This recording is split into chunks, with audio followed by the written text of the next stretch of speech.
Doctor साहब आजकल एक जो सवाल अभी 12-13 दिन बाद रमज़ान आ रहा है, ठीक है। अल्लाह ताला रमज़ान सबको नसीब फरमाए, ठीक है, रहमतों का महीना। वैसे तो हर बंदे की ये क्वेश्चन होता है कि जी क्या खाना चाहिए क्या नहीं खाना चाहिए, लेकिन जो डायबिटिक हैं या इवन जो फातिहीन ज़ियाबतीस हैं, जो अब डायबिटिक नहीं रहे और उनकी शुगर कंट्रोल हो गई है, विदाउट मेडिसिन शुगर रिवर्स हो गई है, ये बार बार हमारे ग्रुपों में भी सवाल आ रहे हैं, सोशल मीडिया पे बहुत हमसे पूछ रहे हैं। अच्छा, चूँकि इस वक्त हम पाकिस्तान में सबसे बड़े मेडिकल इन्फ्लुएंसर हैं और ख़ास तौर पर डायबिटीज़ में हमसे बड़ा कोई नाम नहीं है, ठीक है। हमें बहुत लोग सोशल मीडिया पे पूछ रहे हैं कि जी सहरी में क्या खाना चाहिए, अफ्तारी में क्या खाना चाहिए, सहरी में क्या नहीं खाना चाहिए, अफ्तारी में क्या नहीं खाना चाहिए। तो आप दो डॉक्टर हैं, एक सहरी बता दें, एक अफ्तारी बता दें, ठीक है। डॉक्टर कैसर साहब, सहरी। सर सहरी में पहले आगाज करते हैं खाना क्या है। सहरी अच्छा। में खाने के लिए है कि तो लो कार्ब डाइट को फॉलो करना है। लो कार्ब डाइट में मुराद लो जीपीएस डाइट है।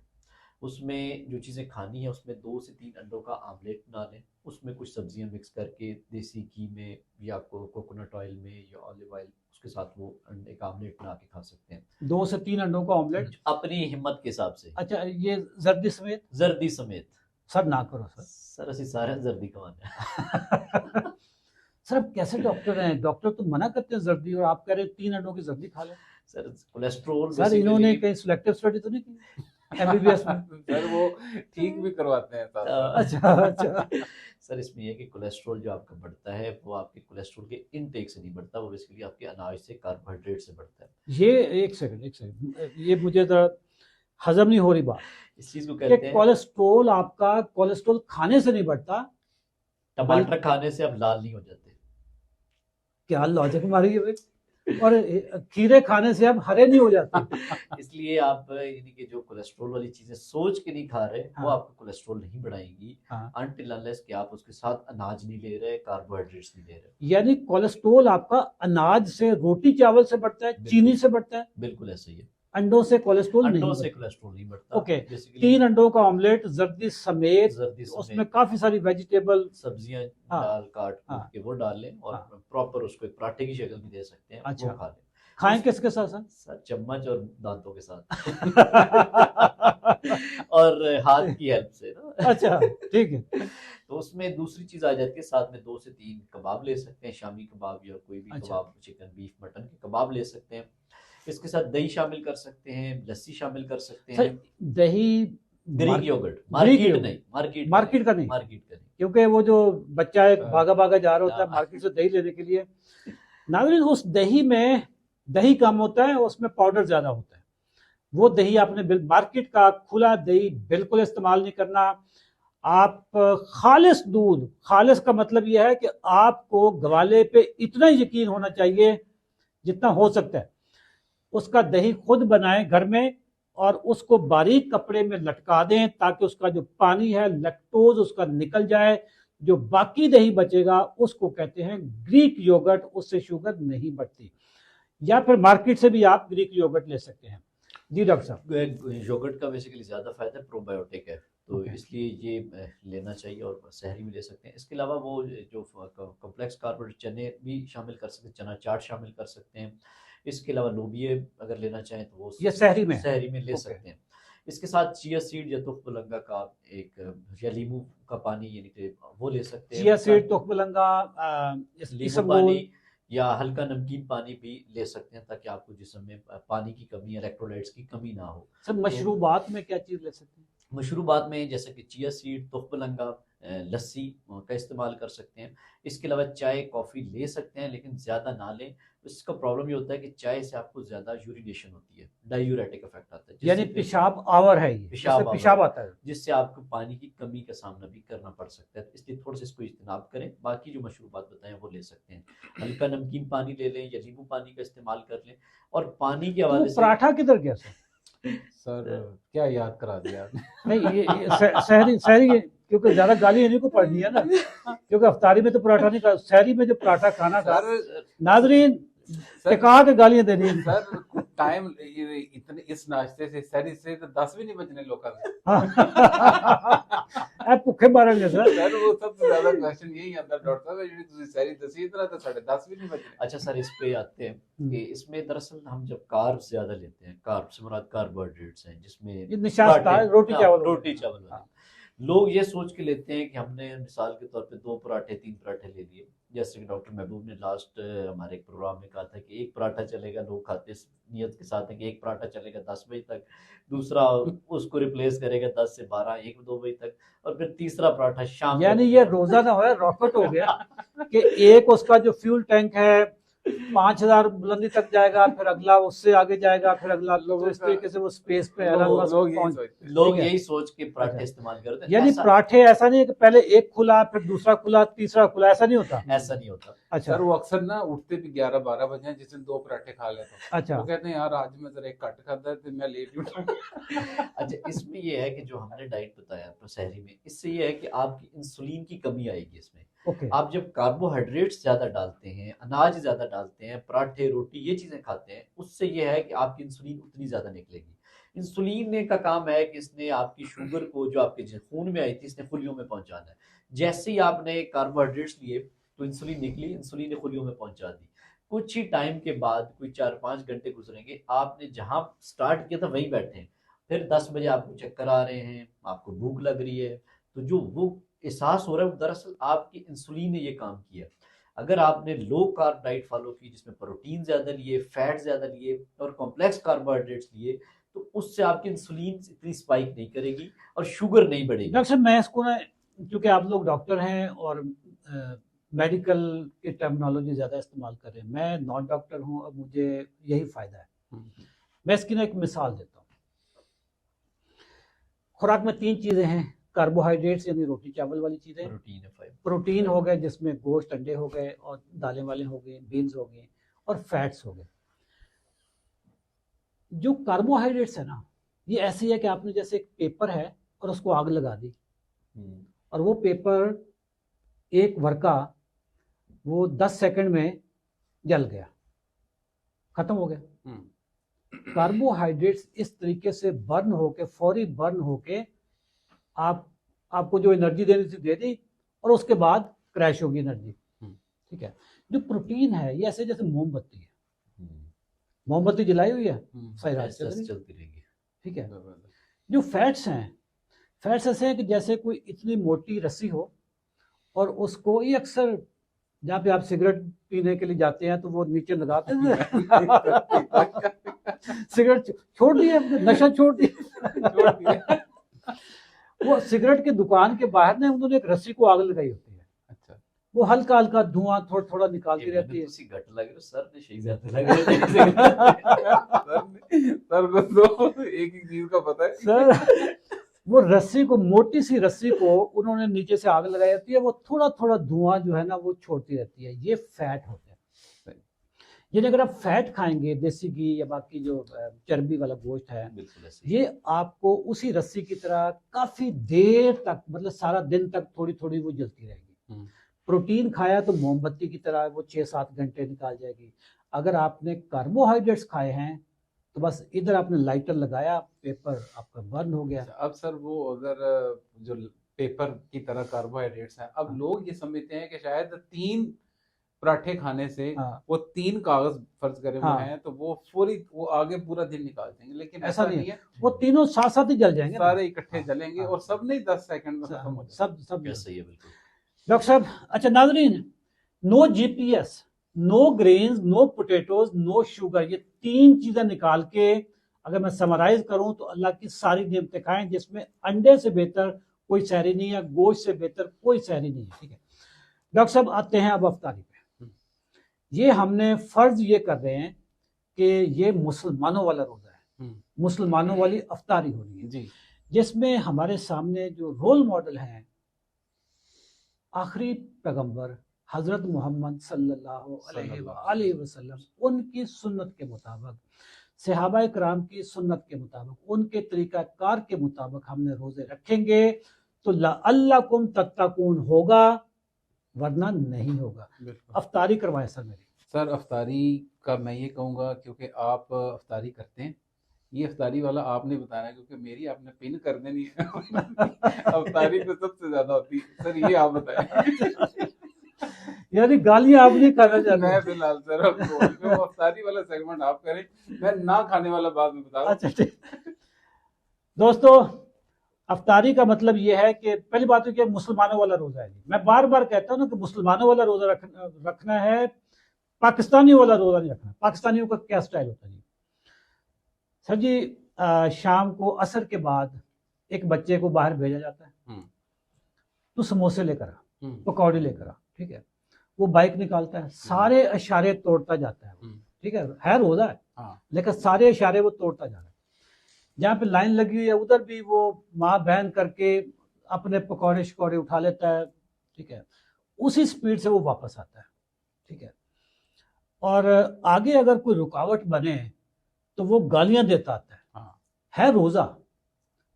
सर वो रोजे में सब्र जो होना था, वो जो तहम्मुल होना था, वो किधर गया? बिल्कुल सही। 2 समोसों की खातर 3 समोसे, या कि जी मैं समोसे लेकर जल्दी पहुंच जाऊं, उससे वो सारे जो लॉज हैं वो ब्रेक करता है। इस तरह का रोजा ना सिवाय फाके के कुछ भी नहीं। ये भूखा, सिर्फ भूखा, आप सारा दिन भूखा रहे हो। अफ्तारी में आप एक खजूर खाएं, कोई मसला नहीं, ठीक है। छोटे साइज की खजूर है तो 2 खा लें। आपको एक वो फीलिंग आ गई कि जी सुन्नत है, एक काफी है सर, एक काफी है, ठीक है, एक काफी है सर। उसके बाद आपकी अफ्तारी बुनियादी तौर पे आपकी एक मील है, चाहे आप उसको डिनर कह लें, चाहे आप उसको लंच कह लें, वो आपकी एक मील है। वो मील आपकी वही होनी चाहिए जो एक्चुअली मील आपकी होती है। अच्छा, मैं पिछले साल या पिछले 3 सालों में जो मैं करता रहा हूँ वो क्या था, मैं अफ्तारी पे 2 अंडों का ऑमलेट खा लेता, ठीक है, उसमें वेजिटेबल डाली, इससे आपकी स्पाइक नहीं होती, शुगर स्पाइक नहीं। अच्छा, एक चीज मैं देखूँ, क्योंकि आपको 14-15 घंटे पेट खाली रहा, आपका पूरा मेटाबॉलिक सिस्टम इस वक्त ना हाइपर एक्टिव मोड में आया हुआ। बिल्कुल। आप कुछ भी लेंगे वो फौरी मेटाबोलाइज होकर शुगर में कन्वर्ट करना शुरू कर देगा। अगर आप अफ्तारी में कार्ब्स लेंगे, थोड़े से भी कार्ब्स लेंगे, तो आपकी शुगर बहुत ज्यादा स्पाइक करेगा, ठीक है। आप अंडे से करें, गोश्त, शामी कबाब सारे आप खाएं। चस्के के लिए हमारे यहाँ क्योंकि चस्का बहुत इंपॉर्टेंट है, थोड़ा सा फ्रूट चाट ले लें, थोड़े से कुछ चने चाट हो वो ले लें। सर नो केचप, काले पीले लाल शरबत बिल्कुल मना है, बिल्कुल मना है, ठीक है। चाहे इस पे वीडियो के नीचे हजारों गालियां पड़ जाएं, जो हक बात है वो हक बात है। सर अब आप खुद कह रहे हैं। सर लाल शरबत मैं ब्रांड का नाम लेके बताने लगा हूँ, रूह अफजा, जामे शीरी, चाहे वो शुगर फ्री हो, संदल भी नहीं, संदल भी नहीं, ठीक है, सदफ भी नहीं, ठीक है, कंवल भी नहीं, जो भी है सारे काले पीले हरे लाल शरबत ये बिल्कुल मना है। फ्रूट जूसेस भी घर पे जो जूसेस हाँ, निकल जाते हैं, तमाम फ्रूट जूसेस, चाहे वो डब्बे वाले हों, चाहे वो फ्रेश हों, चाहे वो फालसे का जूस क्यों ना हो, हर तरह का जूस आपके लिए बिल्कुल मना, आम दिनों में मना है। इससे फैटी लिवर होता है, इसी से डॉक्टर साहब यूरिक एसिड भी होता है। सर एक बहुत कॉमन आजकल ट्रेंड पाया जाता है, दूध सोडा पीते हैं लोग। हाँ, दूध सोडा। सर पहली बात है कि मतलब पहली तो बात यह है कि एक तो दूध की भी जो थोड़ी सी हिफाजत रह गई है उसको भी खत्म करके बोतल में डाल देते हैं, और ऊपर से फिर अफ्तारी के बाद अफ्तारी इसके साथ हो रही है। सर वैसे आपस की बात है, होंदा बड़ा मजेदार है दूध सोडे में थोड़ा सा अगर आपने मिरिंडा डाला हुआ हो ना, तो वो जो कलर बनता है ना, मैं कहना कि मना है इतना बताना कि मना है ये, ठीक है। अच्छा डॉक्टर साहब, अफ्तारी के बाद नमाज पढ़े, वॉक पे निकलना बहुत जरूरी है सर।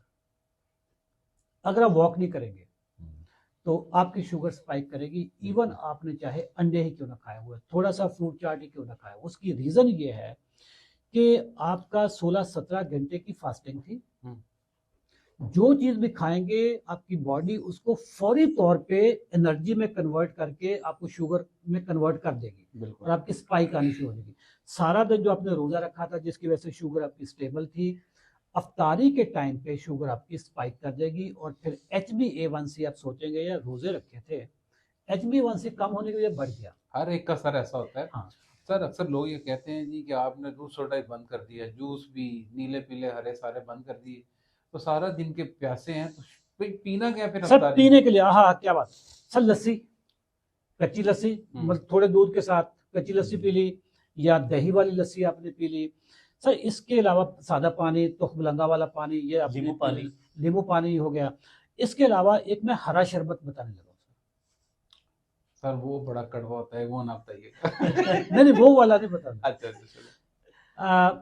सब्ज पत्ते लें जिसमें पालक भी है, मूली के पत्ते हैं या पुदीना है जी। पालक, पुदीना, खीरा, इन सारी चीजों, अच्छा कद्दू आप कर लें। इन सारी चीजों को आप छोटे छोटे पीस काट के उसमें डालें, ब्लेंडर में पानी डालें, अच्छे तरीके से इसको घुमाएं, मतलब ऐसे घुमाएं कि मोहल्ले वाले सोचें कि इनके घर में बनता क्या है यार इस वक्त। अच्छा, ये घुमाना बहुत जरूरी है, ठीक है। और उसको छान लें, पानी पिए, उससे सर सारा दिन के जो आपको माइक्रो न्यूट्रिएंट्स की जो डिप्लीशन हुई होगी या इलेक्ट्रोलाइट्स की जो कमी हुई होगी वो सर आपकी सारी रिप्लेनिश हो जाएगी और प्योर है। इसमें आप नमक शमक अपनी मर्जी, नमक और नींबू डाल के तो आप इसको पी सकते हैं। तो सर बेसिकली मैं अगर सम अप करूं तो पीने वाली चीज़ें 4 हैं जो पी सकते हैं। सबसे पहले तो पानी, तुखमलंगा या चिया सीड्स वाला 1-2 गिलास पी सकते हैं, कच्ची लस्सी पी सकते हैं, और ये जो आपने अभी रेसिपी बताई है सब्जियों के जूस वाली, अगर नींबू डाल लेते हैं तो बेहतरीन उसका जायका बन जाता है। तो ये आप सारे शरबत पी सकते हैं उन खराब की निस्बत। इसका इतना फ़ायदा जो आपने अभी बात बताई है सर, क्योंकि सबसे ज़्यादा लोग जो फैटी लीवर का शिकार होते हैं वो रोज़ों में होते हैं। ये मैं बहुत बड़ी स्टेटमेंट दे रहा हूँ सर। तली हुई तमाम चीजें सर, डीप फ्राई, चाहे पकौड़े हों, समोसे हों, चाहे वो मिर्चों के ऊपर वो बेसन की लेयर लगा के, और वो आपकी प्लेटों में भी नजर आ रही थी। वो पिछले साल एक दफा आई थी, वैसे ज्यादा नहीं आएगी, इस दफा नहीं आने लगी, या आएगी तो मैं कम तो शेयर नहीं करूंगा, वो बिल्कुल मना है सर। और लाल पीले काले शरबत, देखें जब आप डीप फ्राई किसी चीज को करते हैं ना और उसमें साथ कार्ब्स भी लगे होते हैं सर, वो एक बम बनता है, ठीक है। जहन में ये रखें कि मेरे जो रहनुमा हैं, मेरे जो रहनुमा रोल मॉडल आखिरी नबी हजरत मोहम्मद सल्लल्लाहु अलैहि वसल्लम, उन्होंने अपने सहाबा कराम के साथ बैठकर, अपने जो अज़वाज मुताहरात थी उनके साथ बैठकर, अपनी फैमिली के साथ बैठकर रोज़ा कैसे खोला था। सुन्नत तो फिर ये हुई ना। अगर तो आपका जवाब ये हो, दिल आपका बोले कि जी उन्होंने पकौड़े समोसे बड़े खाए थे, आप भी खा लें। अगर तो हो जी उन्होंने लाल पीले काले शरबत दूध सोडे पिए थे, नाउज़बिल्लाह, तो पी ले भाई, उन्होंने नहीं पिए थे। सादगी से उन्होंने रोज़ा रखा, सादगी से रोज़ा खोला। हम हर चीज़ में जो खाने वाली चीज़ होती है ना उसमें सुन्नत ले आते हैं। शहद खाना सुन्नत, खजूर खाना सुन्नत, ठीक है। अनार खाना इसलिए कि जी इसका कुरान पाक में जिक्र है, अंगूर खाना इसलिए खाना फर्ज है कि जी इसका कुरान पाक में जिक्र है। कभी कोई ये चीज़ें बताएगा कि गज़वा खंदक के मौके पे हजूर पाक सल्लल्लाहु अलैहि वसल्लम के पेट मुबारक पे 2 पत्थर बांधे हुए थे। वो ये नहीं बताएगा कि उन्होंने बगैर सहरी के रोजे की हालत में जंगे बदर लड़ी हुई है। असल सुन्नत तो ये हुई ना सर। खाने पीने की सुन्नत तो ये तो मुझे बड़ा सिलेक्टिव किस्म का इस्लाम लग रहा है। मेरी बातें बहुत लोगों को कड़वी भी लगेंगी, ये कंपटीशन नहीं है खाने का रोजा। और वैसे जो अफ्तारी कल्चर है बिल्कुल उसको भी डिस्करेज करना चाहिए। जो अफ्तारी कल्चर, सर अफ्तारी कल्चर तो बहुत पुरानी चीज हो गई। आप बड़े पुराने दौर के डॉक्टर हैं, अब तो सहरी कल्चर चल रहा है। वो उससे भी आगे तो सर वो सहरी बुफे और सहरी बुफे वो सर ज्यादा डिस्काउंट किस पे है? सर देखें आजकल नाज़रीन, ये मैं समझता हूँ कि काबिले मुज़म्मत बात है कि सहरी हम करते हैं, सारी रात जागते हैं, सहरी करके सोते हैं, सारा दिन सोते रहते हैं, सारा दिन सोते रहते हैं, ठीक है। ये रोजा मुझे समझ नहीं आती, ये कौन सा रोजा, पाकिस्तानियों कौन सा इस्लाम आपके पास आ गया है। सब तमाम, मैंने तो इस दफा फैसला किया हुआ, मैं वैसे भी मैं नॉर्मली अपनी सहरी अफ्तारी मैंने घर पे करनी होती है, ठीक है, क्योंकि मेरा ना उससे सारा सिस्टम गड़बड़ हो जाता है जब हम अफ्तारियों पे जाते हैं। मैं अफ्तारी नहीं बाहर करता, it's a family get together, ठीक है, फैमिली की बॉन्डिंग भी ऐसे होती है। हर तरह की जो महफिल आपको दीन से दूर लेके जाए, जहाँ पे जहाँ पे अफ्तारियाँ होती हैं वहाँ पे नमाज भी नहीं होती सर। हाँ, नमाज पढ़ने के लिए जगह नहीं होती। अच्छा, सब में सूटेड बूटेड होते हैं, वहाँ पे वजू का, रेस्टोरेंट में वजू के लिए आपको कोई इंतजाम नहीं किया होता सर। लेकिन सर वो खजूर और रूह अफ़ज़ा जरूर देते हैं। हाँ, खजूर और रूह अफ़ज़ा लाजमी देते हैं। नाज़रीन, घर पे सहरी करें, घर पे अफ्तारी करें, सादगी के साथ आप रोजे रखें, और ये रोजे वो रखें क्योंकि ये मुसलमानों वाले रोजे हमने रखने हैं। पाकिस्तानियों, आप जो रोजे रखते हो ये मुसलमानों वाले रोजे नहीं है। जब मैं मुसलमानों वाली बात करता हूं, मैं बार बार आपको कहूंगा, मेराजे इंसानियत, द एपिटमी ऑफ ह्यूमैनिटी, आखिरी नबी हजरत मोहम्मद सल्लल्लाहु अलैहि वसल्लम ने जो रोजे रखे और जो उनकी सहाबा कराम की जमात ने रोजे रखे, हमने वो रोजे रखेंगे तो लअल्लकुम तत्तकून की तफसीर बनेंगे, वरना नहीं बन सकेंगे। डॉक्टर साहब कुछ चीज ऐड करना चाहते हैं? सर बेहतरीन, बड़ा अच्छा। और सर ये हाँ। एक महीना ऐसा है, अगर आप इसमें सही तरीके से रोजे हाँ। रख लेंगे जो हमने तरीका बताया है, हम्म। तो ये आपकी पूरी जिंदगी आगे पूरा साल आपके बिल्कुल लिए बिल्कुल। हेल्पफुल होगा। मैं सर एक चीज़ ऐड करना चाहूँगा। फास्टिंग से सबसे ज़्यादा, जैसा कि हम प्योरिफिकेशन की बात कर रहे थे, अभी पिछले दिनों हमने इस पे लिखा भी हुआ था कि सबसे ज़्यादा एंटी कैंसर एजेंट्स इस फास्टिंग में होते हैं। फास्टिंग होते हैं। मतलब कि जब पूरी दुनिया में इस चीज़ पे रिसर्च हुई कि सबसे ज़्यादा जो कैंसर जहाँ पे कम पाया जाता है वो गल्फ कंट्रीज़ हैं, मुस्लिम कंट्रीज़ हैं, सबसे ज़्यादा कैंसर की रेशो उनमें। उसकी रीज़न ये है क्योंकि ये 30 डेज, एक मंथ में फास्टिंग करते हैं, डिटॉक्सिफिकेशन हो जाती है, जिसमें कैंसर कॉजिंग जितने भी सेल्स होते हैं, बीमार करने वाले जितने भी सेल्स होते हैं, वो खुद खाए जाते हैं, वो खुद ऑटोफेजी के थ्रू खाए जाते हैं। तो इसलिए ये एक बहुत मुफीद प्रोसेस है, बेहतरीन प्रोसेस है। ना सिर्फ इंसुलिन रेजिस्टेंस, बेहतरीन ऑक्सीडेंट है, बेहतरीन एंटी कैंसर, और फिर लअल्लकुम तत्तकून, और जबरदस्त तरीका आपने बता दिया। नाज़रीन, अगर हमारा कंटेंट और ये पर्टिकुलरली ये वीडियो आपको बहुत अच्छी लगी है तो आपने लाइक का बटन भी दबाना है, लव का बटन भी दबाना है, कमेंट भी करना है, इस वीडियो को शेयर भी करना है, चैनल को सब्सक्राइब करना है। फेसबुक पे अगर आप देख रहे हैं तो फेसबुक के हमारे अपने पेज को लाइक करना है। इस वीडियो को उठा के आपके फैमिली के जितने भी ग्रुप्स हैं वहां पे इसको डाल देना है। Thank you very much. दुआ में याद रखिएगा। अल्लाह हाफ़िज़।